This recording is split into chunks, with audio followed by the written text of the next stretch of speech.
Сәлеметсіздер ме, қымбатты менің оқушыларым? Бүгінгі әдебиет сабағына қош келдіңіздер. Сабағымызды бастаймыз. Бүгінгі сабағымыздың тақырыбы Ыбырай Алтынсариннің «Дүние қалай етсең табылады» әңгімесі. Адал еңбекпен дүние табудың үлгісі. Сабақтың мақсаты көркем шығармадағы кейіпкерлер портреті мен іс-әрекеті арқылы образдарын ашу. Сабағымыздың жетістік критерийлері. Кейіпкерлердің іс-әрекетін біледі, кейіпкерлерді шынайы өмірмен салыстырып бағалайды. Балалар, біз сіздермен өткен сабағымызда Ыбырай Алтынсариннің «Дүние қалай етсең табылады» шығармасының мазмұнымен танысқан болатынбыз.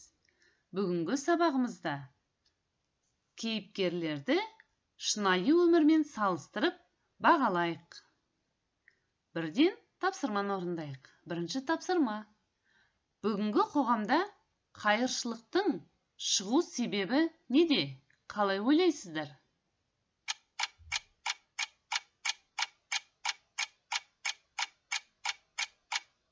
Жақсы балалар, ал екінші сұраққа жауап берейік. Антон сияқты сенің бірге оқыған досың тіленшілік қылып тұрса, не істер едің?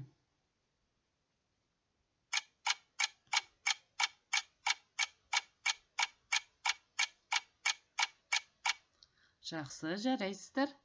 Болашақта кім болам деп армандайсың?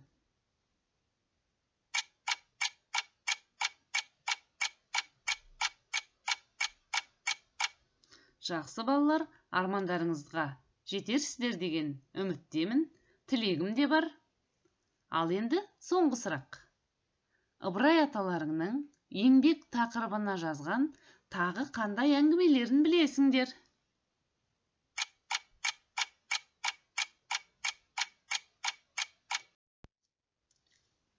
Жарайсыздар балалар, біз сіздермен Қыпшақ Сейітқұл, Атымтай Жомарт, «Дүние қалай етсең табылады» әңгімелерінің мазмұнымен танысқан болатынбыз.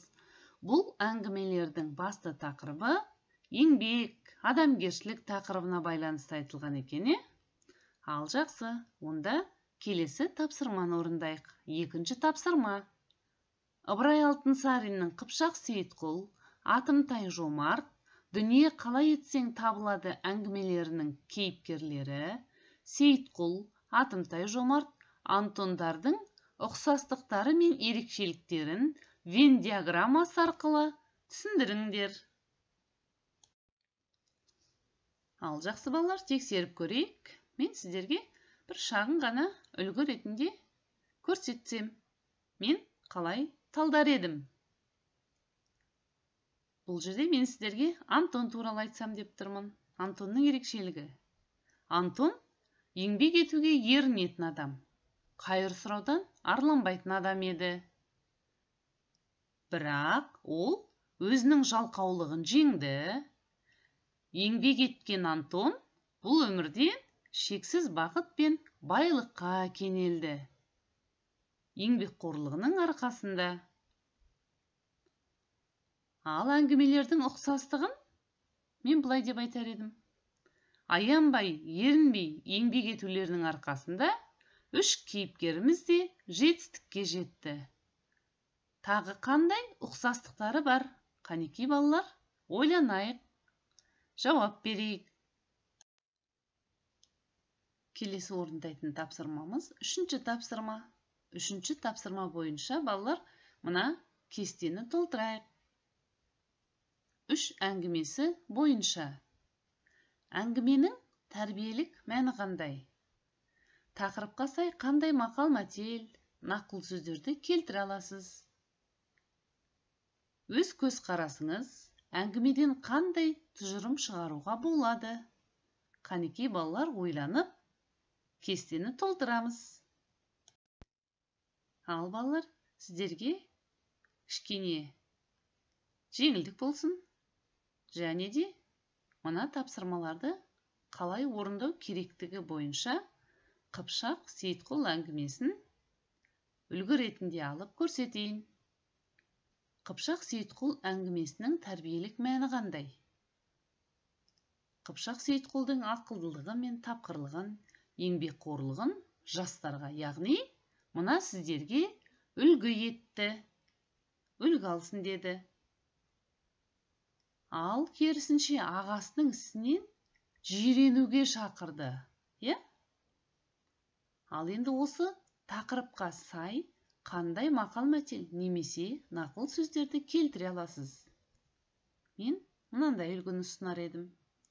Еңбек қылмай ер оңбас, бірлік қылмай ел оңбас. Еңбегің болмаса елге өкпелеме, ықтасының болмаса желге өкпелеме. Ұрлық түбі қорлық.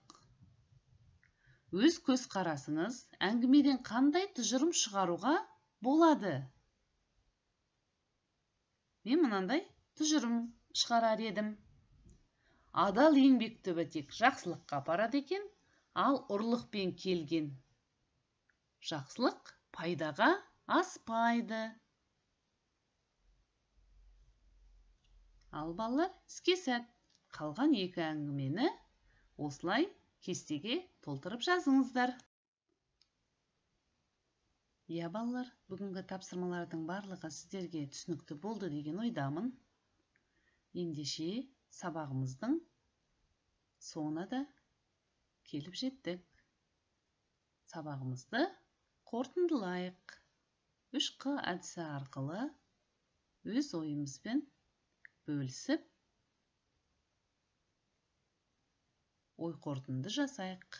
Бүгінгі сабақта маған қажет болған нәрсе, қиын болған нәрсе және қызықты болған нәрсе. Ойларыңызды жазыңыздар.